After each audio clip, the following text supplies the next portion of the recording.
감사합니다. 또 이렇게 에, 에, 우리 선교사님들 만나 뵙고 또 이렇게 말씀의 교제를 나누게 되어서 참 감사합니다.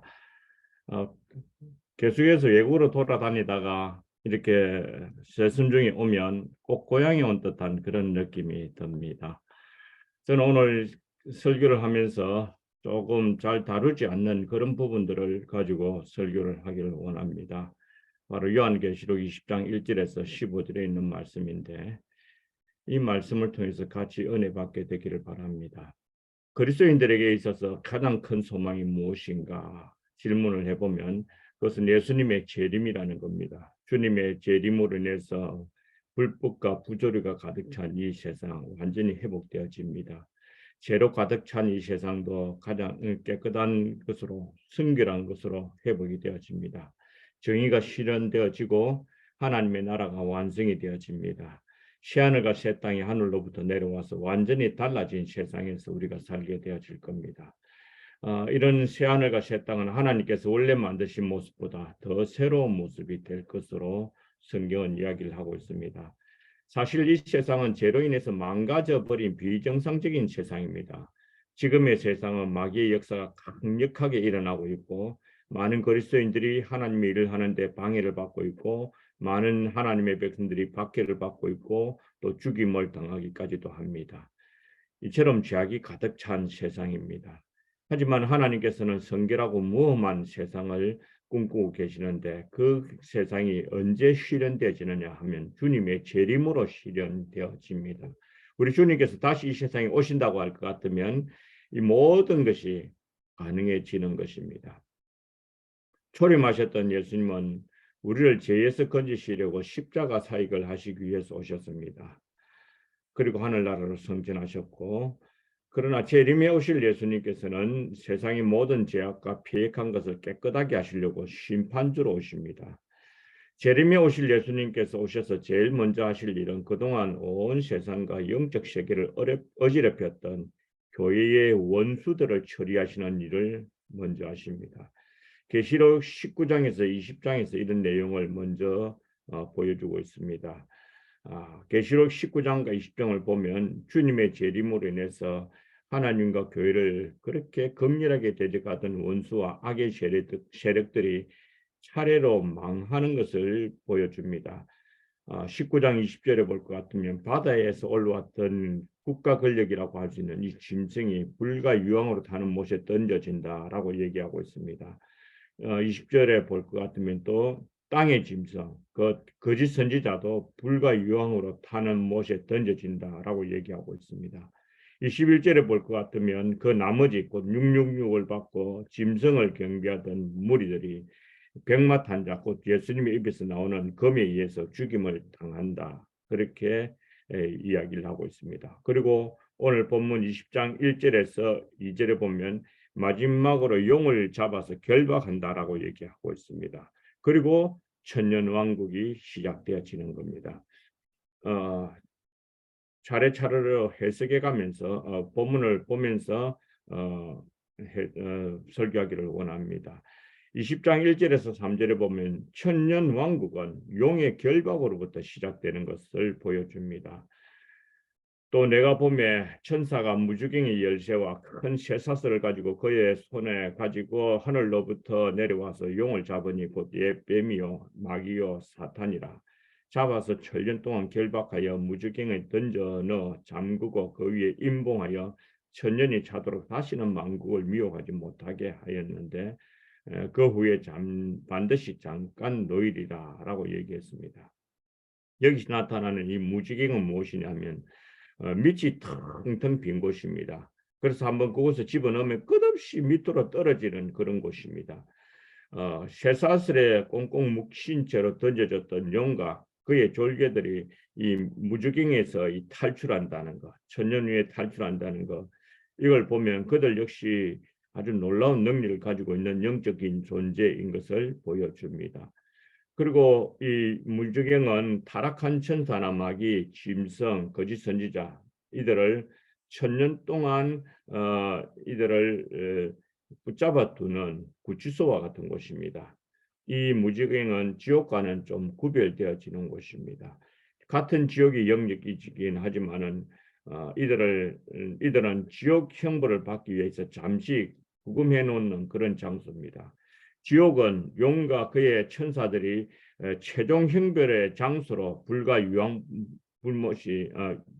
유황이 타는 그런 곳에 던져지게 될 것입니다. 용의 정체에 대해서 2절에 얘기하고 있는데 용을 잡으니까 곧 뱀이요 마귀요 사단이라 그렇게 얘기하고 있습니다. 용의 여러 가지 이름을 설명을 하고 있는데 그의 이름을 다양하게 표현한 것은 용이 그동안 인류에게 행했던 그의 다양한 활동들을 의미합니다. 첫 번째로 용을 뱀이라고 밝힌 것은 그는 에덴에서 인류의 시조를 유혹해서 죄에 빠뜨렸던 장본인입니다. 그리고 계속해서 인간을 유혹해서 죄로 빠뜨리게 하고 하나님을 거역하게 하고 하나님 앞에 배신을 때리게 만드는 그런 존재입니다. 그래서 그의 이름을 뱀이라 그렇게 밝혔는데 이제 이런 뱀이 무지갱에 들어가게 되었다라는 것입니다. 그리고 용의 이름을 마귀라고 밝힌 것은 그 이름을 고발자 또는 비방자, 참소자라는 뜻을 가지고 있는데 아마 이것은 창세 이후로 아담과 하와를 속에서 타락하게 만들었던 존재이기 때문에 이런 이름을 붙였던 것 같습니다. 그리고 이 마귀는 구약에서는 예수님의 탄생을 방해했던 자입니다. 바로를 통해서 이스라엘 남자아이를 죽였다는 것은 바로 우리는 그냥 보고 있지만 구속사적으로 볼 때에 이 구세주가 이스라엘을 통해서 온다는 걸 알고 이스라엘의 남자아이를 죽임으로 인해서 그리스도가 이 세상에 나타나지 못하게 했던 존재가 바로 이 마귀입니다. 그리고 마귀가 또 예수님께서 다윗 혈통을 통해서 타고 올 것이라는 것을 아시고는 메시아의 혈통을 끊어버리려고 아달랴를 통해서 유다 왕자들을 다윗 왕가의 자손들을 죽여버리려고 하는 그런 일들을 저지르게 되어집니다. 그리고 이제 또 하만을 통해서 하나님의 백성을 멸절시키려고 함으로 인해서 예수님이 오시는 것을 방해하려고 했던 이 자가 마귀입니다. 신약에 와서는 헤롯 왕을 통해서 마귀는 아기 예수님을 죽이려고 했습니다. 지금도 마귀가 주님 오실 날까지 계속해서 성도들을 시험에서 넘어뜨리려고 하고 구원의 말씀을 빼앗아가려고 하고 우리로 하여금 욕심을 부리게 해서 거짓말을 하게 만들고 죽음에 이르도록 성도들을 핍박하고 이렇게 계속해서 하나님의 백성들을 괴롭히는 이런 존재가 바로 이 마귀라는 것입니다. 그런데 이런 못된 마귀를 천사를 통해서 무지경에 결박해서 집어넣는다는 것 정말로 통쾌한 일입니다. 용의 이름을 또 사탄이라 그렇게 밝힌 것은 대적자라는 그런 의미를 가지고 있습니다. 사탄이라는 이름의 뜻은 그는 하나님과 하나님의 백성을 역사적으로 하나님의 백성들 하나님을 대적해 왔기 때문에 그 이름을 사탄이라 그렇게 불렀던 것 같습니다. 뿐만 아니라 이 사탄은 우리가 복음 사역을 제대로 하지 못하도록 대적하고 복음 전파를 방해하고 성도들을 대적하는 그런 존재입니다. 이 못된 반역자 사탄이 무적행에 결박된 채로 갇혀서 무적행에 집어 던져 넣었다는 거 얼마나 복된 소식인지 모릅니다.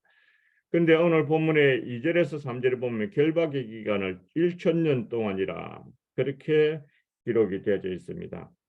결박의 목적이 3절에 나오는데 천년이 차도록 다시는 만국을 미혹하지 못하게 하였다. 그렇게 얘기하고 하반절에 그 후에 반드시 잠깐 노일이라 하는 말씀을 하고 있습니다.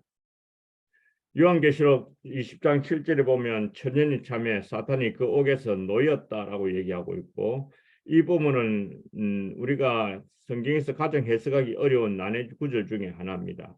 그런데 이 부분을 잘못 해석함으로 인해서 교회를 혼란에 빠지게 하는 그런 경우가 많이 있는 것 같아서 이 부분을 가지고 깊이 묵상하는 가운데 또 이제 여러 주석을 참석하는 가운데 우리 선교사님들에게 이 말씀을 꼭 드려야 되겠다 싶어서 본문 말씀을 또 전하게 되어집니다. 어떤 신학자들은 하나님께서 이들을 잠시 놓아두는 것으로 해석하는 신학자들이 있습니다.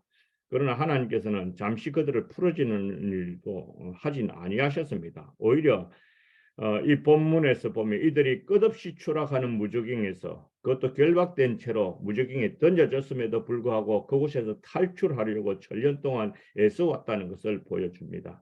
이것은 용이 얼마나 무서운 집념을 가지고 있는 영적인 존재인가 하는 것을 보여줍니다. 이런 사실을 통해서 천년 동안 무적행에서 탈출을 시도하려고 했다는 용에 대해서는 우리는 다음과 같은 결론을 내리게 됩니다. 두 가지 결론을 내리게 되는데, 첫째로는 용은 하나님의 처분에 대해서 불만을 품고 끝까지 하나님을 대적하고자 하는 그런 존재라는 것입니다. 두 번째로는 하나님께서는 용의 탈출을 허용하신 것은 죄악 역사의 끝을 보도록 하기 위해서 이렇게 하셨다는 겁니다. 20장 4절에서 6절은 하늘의 천년왕국의 모습을 보여줍니다. 이제 하늘의 천년왕국에 보면 그리스도와 더불어서 천년 동안 왕노릇한다라고 하는 것이 주제입니다. 우리는 이 본문을 읽을 때 별로 감동이 없습니다. 그러나 그 당시에 요한계시록이 기록되어질 그 당시에는 로마 황제의 압제 아래서 고통을 겪고 있는 성도들에게는 이 본문은 더할 나위 없는 영광이고 위로가 되었을 것입니다. 내가 지금 현재는 고통스럽고 어렵지만 가난하고 별 볼품 없지만 하나님께서 나를 받아주셔서 하나님께서 천년 동안 왕이 되어서 그리스도와 함께 왕노릇하게 하신다 하는 거 생각할 때 감격하면서 그 소망을 가졌던 것으로 압니다. 20장 4절에 보면 천년왕국의 장소를 간접적으로 보여주고 있습니다. 그곳은 어디냐면 보좌들이 있는 곳이라고 했고 순교자들의 영혼이 있는 곳이라고 했고 성도들의 영혼이 있는 곳이고 예수님이 살고 계신다라고 그렇게 얘기하고 있습니다. 다시 말하면 천년왕국은 그리스도와 함께 천년 동안 왕노릇하는 그런 곳이라는 것입니다. 그리스도와 함께 왕노릇한다는 말은 무슨 뜻입니까? 두 가지 의미로 설명할 수 있습니다. 하나는 그리스도의 영광에 참여한다 하는 그런 말입니다. 요한계시록 20장 6절에 보면 그들을 하나님과 그리스도의 제사장이 되어 천년 동안 그리스도로 더불어 왕노릇할 것이라 그렇게 얘기하고 있습니다. 이 말은 성령의 주님께서 앉아 계시고 있는 그 영광의 보좌의 옆에서 같이 앉아 있으면서 하나님 앞에 제물을 드리면서 예배드리는 그런 자가 되어진다는 것을 얘기하고 있습니다. 두 번째로는 그리스도와 더불어 왕노릇한다는 그 의미는 첫째 부활을 하게 되어졌다는 것을 보여주고 있습니다. 20장 5절에 보면 이는 첫째 부활이다 그렇게 말을 하고 있는데, 첫째 부활이라 하는 것은 성도들이 죽을 때에 그 영혼이 육신과 분리가 되어서 영혼은 천국으로 가고 육신은 이 땅의 흙으로 돌아갑니다. 그러나 다시 주님께서 부활하실 때 영혼과 육신이 다시 결합되어져서 완벽한 인간의 모습으로 그리고 무엄한 인간의 모습으로 그렇게 부활하게 될 것을 얘기합니다. 그래서 성경은 첫째 부활에 참여하는 자가 복이 있다라고 하고 이 첫째 부활에 참여한 자가 하나님과 그리스도의 제사장이 되어서 왕노릇한다라고 얘기를 하고 있습니다. 불신자들에게는 이런 즐거움이 없습니다. 첫째 부활이라는 것은 4절과 5절에 언급되어 있는 그리스도에게 충성한 자들과 순교자들의 육체적인 부활과 그리고 하나님의 백성을 의미합니다. 둘째 사망은 둘째 부활에 참여하는 불신자들이 맞이하게 되질 두 번째 죽음, 영원한 죽음을 의미합니다. 이것은 불못에 던져지는 심판을 의미합니다. 첫째 부활에 참여한 자들이 복이 있는 것은 둘째 부활로 직면하게 되어질 영원한 심판과는 전혀 상관이 없어서 영원히 고통을 당하는 둘째 사망의 지배를 받지 않기 때문에 그렇습니다. 도리어 하나님의 백성들은 하나님과 그리스도의 제사장이 된다라고 얘기하고 있습니다. 그래서 첫째 부활에 참여한 자가 복이 되다라고 말을 하고 있습니다. 요한계시록 20장 7절에서 10절은 용의 완전한 멸망을 보여주고 있습니다. 무천년주의자들은 요한계시록 20장 7절에서 9절에 나타나는 전쟁을 가리켜서 선과 악의 마지막 전쟁, 그리스도와 사탄의 마지막 전쟁, 용과 그리스도와의 최후 전쟁, 이것을 아마겟돈 전쟁이라고 그렇게 부르고 있습니다.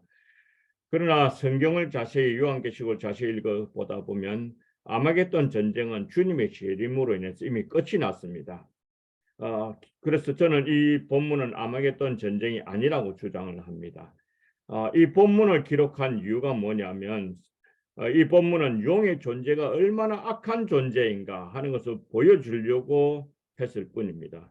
20장에서는 잠시 무적행에서 탈출한 마귀와 그를 따르는 귀신들의 최후 발악을 보여줌으로 인해서 이 악한 존재가 과거에도 얼마나 악랄하게 주님을 대적해왔고 또 현재도 여전히 하나님과 교회를 대적하고 있고 미래에도 무적행 속에 떨어졌음에도 불구하고 그곳에서 탈출해서 끝까지 하나님을 대적할 존재로 보여주려고 존재인 것을 보여주려고 이 본문을 기록했던 것으로 봅니다. 그래서 이 본문이 강조하는 바는 무엇이냐면 마귀는 절대로 회개하지 않을 영적인 존재라는 것을 보여주려고 하는 것입니다. 그런데 이것을 아마겟돈 전쟁으로 보는 것은 잘못된 해석입니다. 무천년주의자들이 주장하는 대로 지금이 천년왕국이 진행되고 있다라고 하는 이 주장은 이 본문 3절에 보면 잘못된 주장이라는 것을 보게 되어집니다. 20장 3절에 보면 마귀가 다시는 만국을 미혹하지 못하게 했다라고 그렇게 무적행 속으로 집어넣는 그 목적에 대해서 얘기하고 있습니다. 그런데 이 본문을 무천년주의자들은 설명을 할 수가 없습니다. 20장 7절에서 9절에 나타나는 이 전쟁은 천년왕국에 아주 잠시 있는 전쟁이고 하나님의 적극적인 역사의 개입으로 인해서 한순간에 끝장나버릴 전투일 뿐입니다. 그래서 이 내용을 길게 설명할 필요가 없었을 것 같습니다. 그래서 주님께서 사도 요한에게 이 본문을 기록하게 하신 목적은 마귀가 어떤 존재인가, 사탄이 어떤 존재인가 하는 것을 보여주려고 했던 것 같습니다. 첫째로 마귀는 절대로 회개하지 않을 존재라는 것. 그리고 둘째로는 마귀는 끝까지 하나님을 대적하는 존재라는 것을 보여주고 있습니다. 그래서 우리는 마귀와의 전쟁, 이건 타협할 수 없는 전쟁입니다. 끝까지 싸워야 되고 마귀와의 타협은 있을 수가 없고 우리는 쉬고 있는 동안에도 하나님의 대적, 이 마귀는 끝까지 하나님의 교회를 공격하는 자입니다. 그래서 존 스토트는 이런 말을 하고 있습니다. 하나님의 교회에서 가장 열심히 일하는 자가 누구인가? 라고 질문을 하고 난 다음에 답을 하기를 그는 마귀라 그렇게 얘기하고 있습니다. 그만큼 하나님의 교회를 공격하는 데 있어서 아주 강력하게 아주 열심히 일하는 존재가 바로 마귀입니다.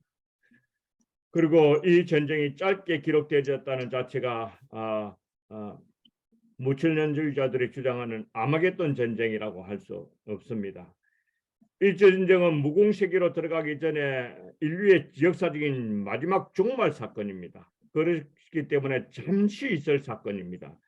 이 전쟁은 아마겟돈 전쟁이 연장선상에 있다라고 볼 수는 있겠지만은 그러나 재림 사건 이후에 또다시 전쟁이 일어난다고 주장하는 그런 무천년주의자들의 이 설명은 하늘 왕국이 또다시 흔들흔들거리고 있다는 생각을 들게 합니다.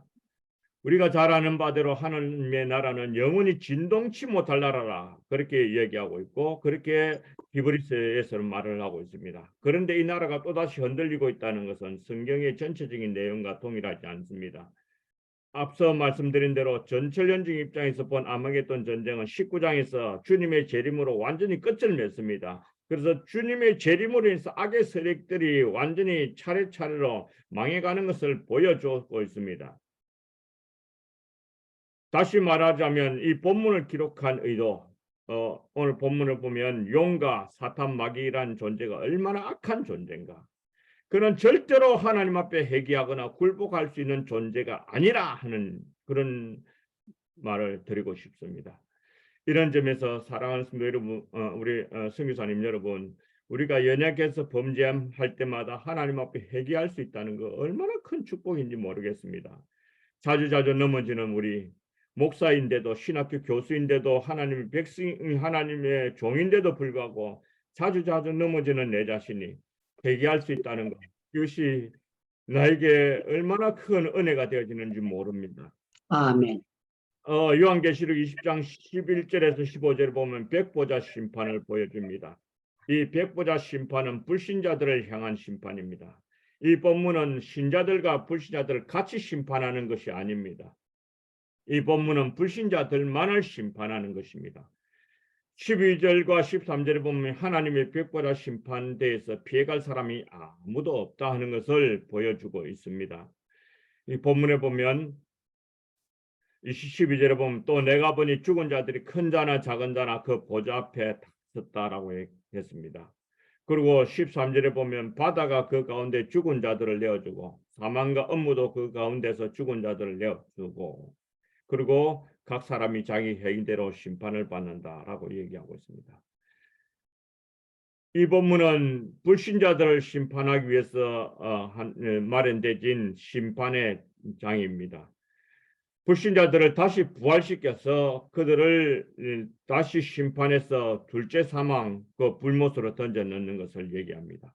이 본문은 바로 불신자들의 영혼과 육신을 다시 합쳐서 그들을 이제는 지옥으로 또다시 집어넣는 그 작업을 얘기하고 있는 것입니다. 그래서 모든 세상은 죽은 자들을 내뱉어 놓아야 된다. 심지어 바다에 빠져가지고 그 속에 깊이 빠져서 다 고기가 뜯어먹고 해도 없어진 그런 상태에 있다 할지라도 그 죽은 자들을 내어주고 그 다시 영혼과 육신이 결합시켜서 하나님의 심판을 받게 될 것이다. 그렇게 얘기하고 있습니다. 그리고 지옥에 가 있는 그런 사람들 다시 살려서 그 사망과 엄부도 그 가운데 죽은 자들을 내어준다는 말은 저 지옥에 영혼이 지옥에 가 있는 이 사람들을 붙들어서 다시 영혼과 육신을 합쳐서 다시 하나님 앞에 심판을 받게 되는 것을 의미합니다. 이것이 무시무시한 백보자 심판입니다.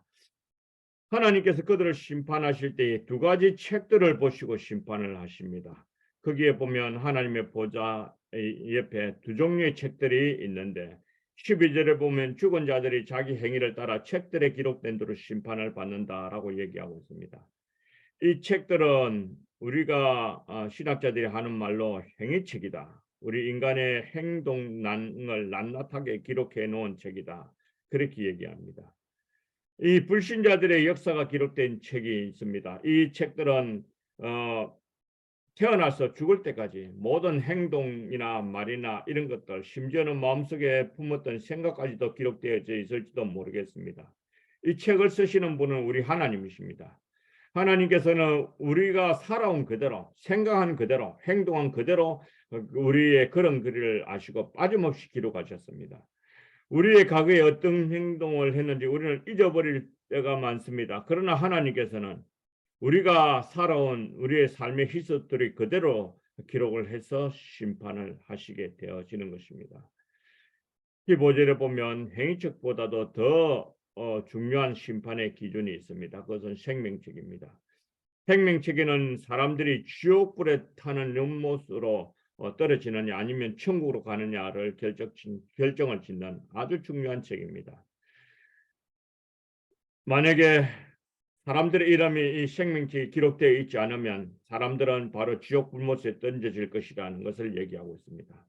하지만 선교사님들과 저와 여러분들의 이름들이 이 생명책에 분명히 기록되어 있을 것입니다. 이 생명책이라는 것은 무슨 책이냐면 하나님의 자녀들의 이름이 기록되는 하늘나라 생명책입니다.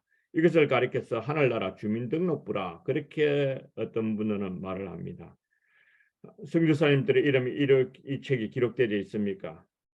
그 기록되어 있다는 걸 어떻게 알 수가 있을까요? 요한복음 1장 12절의 말씀을 보면 영접하는 자, 곧 그 예수님의 이름을 믿는 자들에게는 하나님의 자녀가 되는 권세를 주셨다. 그렇게 말씀을 하고 있습니다. 다시 말하면 우리가 예수님의 이름을 믿고 하나님을 믿고 주님의 사역을 믿고 하나님을 붙들게 되지면 그때부터는 우리가 하나님의 자녀가 되고 우리 이름이 생명책에 기록되어지는 것입니다. 불신자들의 이름은 그러나 이 생명책 안에는 없습니다. 그래서 그들은 지옥 불못에 들어가게 되어질 것입니다. 15절에 보면 심판을 받아서 불에 타는 그런 연못에 들어가는 것을 얘기를 하고 있습니다. 그러나 오늘 우리는 지옥에 대한 설교를 잘 하진 않습니다. 그 결과로 세상은 점점 더 죄악에 대하여 담대해지고 있습니다. 그래서 어떤 신학자는 교회가 지옥에 대한 설교를 등한시함으로 인해서 그만큼 이 세상이 엄난하고 더 부패하고 타락하게 되어진 것이다. 그렇게 선언하는 선교사님도 계십니다. 성경이 말하는 지옥이라는 것은 어떤 것입니까? 이곳은 불타는 곳입니다. 오늘 마가복음 9장 49절에서 47절에서 49절에 보면 만일 내 눈이 너를 범죄케 하거든 빼어버리라. 한 눈으로 하나님의 나라에 들어가는 것이 두 눈을 가지고 지옥 불에 던지우는 것보다 나으니라. 거기는 구더기도 죽지 않고 불도 꺼지지 아니하느니라. 그렇게 얘기하고 있습니다. 그리고 사람마다 불로서 소금치듯 함을 받으리라 라고 얘기하고 있습니다. 뜨거운 불 속에 고통을 받는데 어떻게 고통받느냐 하면 사람 후라이팬에 달궈진 후라이팬에 소금을 던져 놓으면 탁 뛰듯이 그 지옥에서 막 벌떡벌떡 뛰면서 고통스러워하고 있다는 것입니다. 그런데 구더기도 죽지 않는다라고 하는 것을 보면 죽지는 않으면서 고통만 당하는 그런 곳입니다. 그리고 마태복음 25장 41절에 보면 이 지옥은 마귀와 그 천사들을 위하여 준비된 곳이라 그렇게 얘기합니다. 원래 하나님께서 만드신 이 지옥을 만드신 목적이 뭐냐면 영적인 존재들을 징벌하기 위해서 만든 곳입니다. 그런 곳에 그런 장소에 사람이 영혼과 육신이 합쳐져서 다시 들어가게 되어진다는 것. 이건 너무나도 무서운 일입니다. 둘째로 이 지옥이라는 것은 소망이 없는 곳입니다. 단테가 쓴 신곡이라는 책에 보면 지옥병을 보면 지옥 문 앞에 이런 글자가 쓰여져 있답니다. 이제 이 문으로 들어오는 자들은 모든 희망을 버려라. 그렇게 얘기하고 있습니다. 사실 지옥에 들어가면 더 이상 희망이 없는 곳입니다. 이 세상에서는 잘못 살다가 문제가 있으면 다시 회개하고 할 수가 있지만 지옥에 들어가게 되면 더 이상 소망을 가질 수가 없습니다. 이 세상에는 종신형을 가진 사람이랄지라도 다시 나올 수 있는 소망이 있을지도 모르겠지만 지옥에서는 그런 소망이 없습니다. 실제로 지옥은 소원이 이루어지지 않는 곳입니다. 누가복음 16장에서 볼 것 같으면 부자와 나사로가